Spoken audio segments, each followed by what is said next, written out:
I'm here with one of my 10 favorite banjo players. I can only think of 4 though. Doug Mattocks, and I played with Doug for many years at Disneyland, and he's just awesome, as you're going to hear coming up. Where did you start playing? Where did you grow up? North Carolina. Oh, that's right, North Carolina. That's right, Andy Griffith. Yeah. Well, I didn't know Andy. No, I understand that. And I didn't make as much money as he No. did. I tried. Well, you did pretty good from what I've seen. I see. So when you first started playing, it was in North Carolina. Were you playing bluegrass? Played Dixieland. My dad was a Dixieland lover, devotee. He every Sunday spent all Sunday listening to Dixieland records, which he had an extensive collection. And he got me a banjo, and I started playing along with it. And he used to love to take the needle off the record so he could hear just how bad I was sounding. And he would laugh, and I'd go, and he'd put it back on. He said, "You're doing great. Don't worry about it." And that's where it started. And did you work in North Carolina, or did you come out here to work? No, they had a pizza parlor that came to Jacksonville, which is Camp Lejeune, biggest Marine base in the world, supposedly. It may not be anymore. And started playing the pizza parlor. And that got me started. And all of a sudden I found something that was fun to do, something I did fairly well, and there was money at the end of the line. And pizza at that time too. That's the dream. I've lived it. So what brought you out to California? Jerry Van Dyke. Oh, okay. All right. So you were MD for Jerry Van Dyke, but you must have started as a sideman. No, let's see. How did I start with Jerry? I think he had me come in. He had a band, but he had me come in because he was doing main rooms, and he wanted me for the main rooms. And he wanted me, as I got better at doing the main room, he also wanted me as the musical director. Here I was in front of 40-piece band in Las Vegas, and me going, and he says, just lead them. Take over. God. And I remember the first night he wants to do some tune that's about this tempo. I'm looking at the world through rose-colored glasses. Yeah. And we were at the Hilton, and he works in front of the curtain, and then he wants me to count off the tune, and the curtain opens. And as the curtain opened, I'm going, jeez. 1, 2, 1, 2, 3, 4. Trumpet players, their lips are coming through their horns. And Jerry had to cut it off. Stop.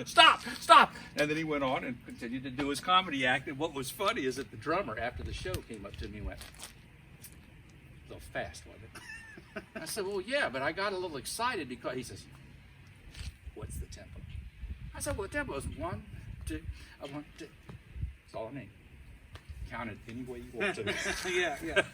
And so that was my intro. Well, that's good that they were on your side, because it could have been a lot worse. They could have just left you out to dry anytime. Well, I was really good in rehearsals because I was doing Jerry's act. Now, did you open for Jerry before that? No. I wasn't opening for Jerry. I was his side. He would bring me out, and I would do a big solo or something, and we would do solos together. One of my favorite things is he wanted to do a tune where he would sit with the banjo while I'm playing. I'm just a girl who can't say no. Right. And Sherry's doing this like he's playing. And you can see me in the background going, and he's just playing. All of a sudden he stops just long enough to tune up while I'm still playing. Right. And he finally dropped the thing. He said, "We're not doing that anymore." I said, "Well, why not? It's really funny." He says, "Do you hear anybody laughing?" Well, just you guys. I said, "Well, not really." He said, "That's because they think I'm playing." I said, "Even when you," he said, "they think I'm playing." Wow. So that was the end of that. Yeah. So how long were you with Jerry? About 4 years. 4 years, okay. And then I got the job at Disneyland, and 1978 or something like that. And after that, I didn't go back out on the road. Not until after we lost the job at Disney in '92. And at Disney, you were in band that several played groups. Several groups. Dick Hardwick got us in, and John Jorgensen was in the group. Right. Charlie Warren, and me, and we could play anything we could think of. And you played on Main Street. You played in played bluegrass in Thunder Mountain. Frontierland? Yeah, they wanted. Thunder Mountain Railroad was just opening, so they wanted a bluegrass band out there to play for the crowd. All right. And Sonny Anderson at the time knew that we also could play Dixieland, and so he put us half the day out playing Dixieland, and then we gravitated towards several other different bands after that. And we learned. I'm going to let you in on a little secret. Back in those days, this is the reason why everybody has so much trouble out of Disneyland, is because of us. Because we didn't ask to do something, we just did Right. it. And then figured out our own schedule. And then people would come out and going, when did you guys start doing this? I said, well, we were asked to do it. Well, who asked you? I don't know. Right. And he said, well, we need to put this in the schedule. I said, okay. And they put it in the schedule. And so we wrote our own tickets. Oh, it was a lot easier back then. It was a whole lot easier. How long were you there then? How long were you at the park? That particular time, I was there from 78 or 79 to 92. So the beginning of 79, I think. No, the end of 78. In 78. And stayed there till the end of 92. Wow, okay. That's a good run. And then you did cruise ships after that? The cruise ships. Well, I actually went to a group called Banjo Mania. Oh, that's right. And we did stage shows for community concerts and Columbia artists. And from there, I met someone who could get me on a cruise ship. He says, you don't do this touring all year long. Let me put you on a cruise ship. You'll love it. You'll have fun. Every time someone tells you that, you can bet you're not going to have fun. It's not going to be enjoyable. And you're going to wish to hell you could get out of it, but the money will always be so good you can't leave. So. And you're not married. I don't understand. Well, I'm not married because there's a lot of girls that are very happy about that. Because Maxine, No, yeah. that needs to be edited out. I'll dip that out. That's not going to be a problem.